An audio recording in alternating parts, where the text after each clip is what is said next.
اگر رشتہ دار عزت نہ کریں تو اپنی عزت بناؤ کہ ہر کوئی تمہاری عزت کرے۔ نیک اور صالح اولاد کے لیے اللہ سے دعا مانگا کرے، رب ہب لی من لدنک ذریۃ طیبہ انک سمیع الدعاء۔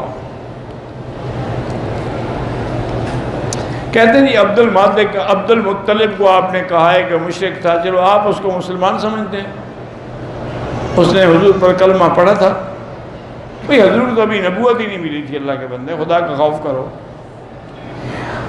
جبکہ ابو طالب کو امت نے کہا ہے کہ اس نے کہا کہ انا علی دین عبد المطلب، میں عبد المطلب کے دین پہ ہوں، میں محمد مدنی کے دین کو نہیں مانتا۔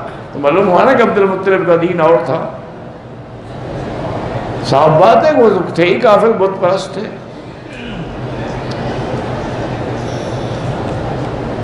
اگر دعائے قنوت وتر میں نہ پڑھے تو سجدہ سہو لازم ہے، وتر واجب ہے۔ عشاء کی نماز کا صحیح وقت جو ہے بہرحال ساری رات بھی آپ پڑھ سکتے ہیں، لیکن افضل ہوتا ہے کہ 12 بجے سے پہلے پڑھ لیں، ورنہ صبح صادق سے 20 منٹ 15 منٹ پہلے بھی پڑھ سکتے ہیں۔ ڈیری فارم ہے، اس پر زکوٰۃ کی قیمت جو آئے گی، روز کے پیسے آئیں گے، اس پر حساب کریں گے۔ کریانہ سٹور کا مال جو ہے اس کی آپ ایکسس کریں گے کہ کتنا مال ہے، 10 لاکھ کا ہے، 20 لاکھ کا ہے، اس کی زکوٰۃ دیں گے۔ بہرحال ٹرانسپورٹ کا کاروبار ہے تو ادھار پہ چاہے کام ہو، لیکن زکوٰۃ تو آپ کو دینی ہوگی۔ اب جتنے بڑے بڑے مل آنر ہیں وہ بھی سارے ادھار پہ چل رہے ہیں، جتنے بڑے بڑے بینکر ہیں وہ بھی سارے ادھار پہ چل رہے ہیں۔ اگر ادھار ہے ایک طرف 1 کروڑ تو 10 کروڑ کی پراپرٹی بھی پڑی ہوئی ہے۔ کچھ لوگ ہمیں زبان سے یا مالی اعتبار سے تکلیفیں دیتے ہیں، ان سے بات کرنے کو ہمارا دل نہیں چاہتا۔ دنیاوی جھگڑے میں 3 دن سے زیادہ بات چیت نہیں بند ہو سکتی۔ آپ سلام کر دیا کریں، باقی اللہ ان کو ان کے اعمال کی سزا دیں گے۔ صبا نام رکھ سکتے ہیں، ہاں جی رکھ سکتے ہیں، صبح کی ہوا کو کہتے ہیں صبا۔ میرا بھائی کوئی غم کی بات سنے تو شدید درد ہو جاتا ہے، زمین پہ گر جاتا ہے، ڈاکٹر کہتے ہیں کہ اس کی ایکس رے وغیرہ ٹھیک ہے، تو اب میرا بھائی وہی وظیفہ پڑھیں، لیس لہا من دون اللہ کاشفہ، جس بیماری کا کوئی علم نہ ہونا اس کے لیے وہی وظیفہ ہے۔ بہرحال جو پیسے آپ نے شیخ کے چوری کیے تھے وہ ہر حال میں ان کو پہنچائیں، کسی طریقے سے ان کو بھیج دیں، کوئی ہدیہ لے کر ان کو بھیج دیں، معلوم نہ ہو لیکن اتنا حق ان کو مل جائے۔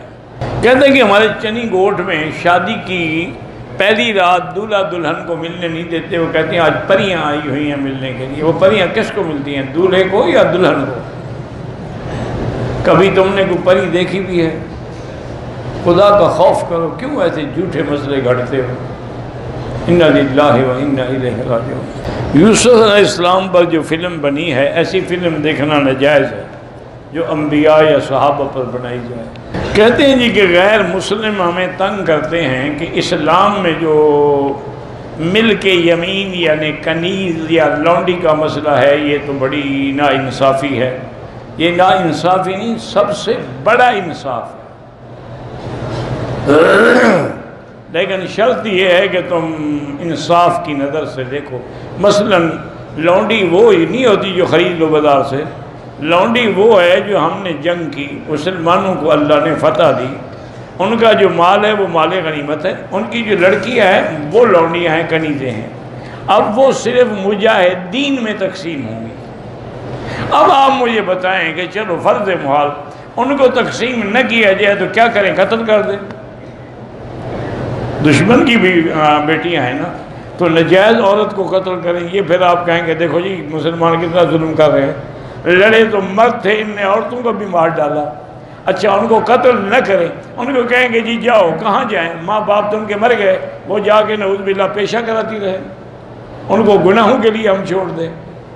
یہ تو سب سے بڑا حل ہے کہ کسی مجاہد کے نصیب میں وہ آ جائے، وہ اس کو آزاد کر کے بیوی بنا دے، تو وہ ہمیشہ ملکہ بن کے رہے گی، وہ لونڈی بن کے تو نہیں رہے گی۔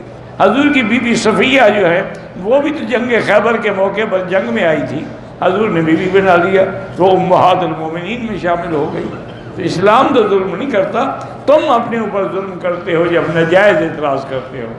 میرے پاس زکوٰۃ کی رقم ہوتی ہے جو دینی ہوتی ہے، کچھ ایکسٹرا گھر کا سامان، تو کیا میں وہ سامان زکوٰۃ کے توڑے پہ دے کر اتنی رقم، ہاں اس کی قیمت کر لو سامان ہی، اور اتنی رقم دے دو، سامان رکھ لو۔ میرے والد کی 2 شادیاں ہیں، میری امی فوت ہو گئی، میں شادی کرنا چاہتا ہوں، ابو نہیں مانتے، اللہ ان کو ہدایت دے، 2 رکعت پڑھ کے دعا کرو۔ میں کام پہ آیا ہوں اقامہ لے کر مکے میں نے عمرہ نہیں کہ کام پہ آئے ہو تو جو دم کی گنجائش ہے، لیکن بہتر یہ ہے کہ طائف سے عمرہ کر لو۔ گھریلو زندگی میں چین اور سکون پیدا ہو جائے تو زیادہ سے زیادہ درود شریف پڑھ کے دعا مانگا کرو۔ عورت کو جنابت کا غسل کرنے سے پہلے اگر ماہواری آ جائے، بہرحال غسل تو کرے گی نا صفائی کا، پاک نہیں ہوگی، پاک تب ہوگی جب حیض کا غسل کرے گی۔ موبائل میں قرآن بغیر وضو کے پڑھ سکتے ہیں، لیٹے ہوئے بھی پڑھ سکتے ہیں، ہاں جی پڑھ سکتے ہیں۔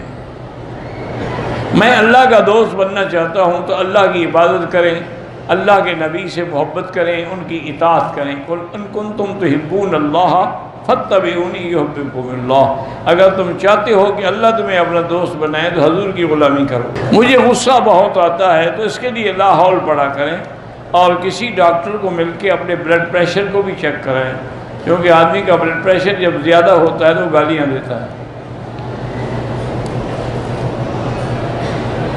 میں شادی کے لیے حوالے سے پریشان ہوں، سورۃ الرحمن بھی پڑھتی ہوں، رشتے آتے ہیں، رشتے آتے نہیں، اللہ کرے گا ہو جائے گا۔ ہم تو بیٹی یہی کہہ سکتے ہیں نا، قرآن کی کوئی سورت بتا دیں، سورۃ الاحزاب پڑھیں، سورۃ الرحمن پڑھیں، اللہ سے دعا مانگیں۔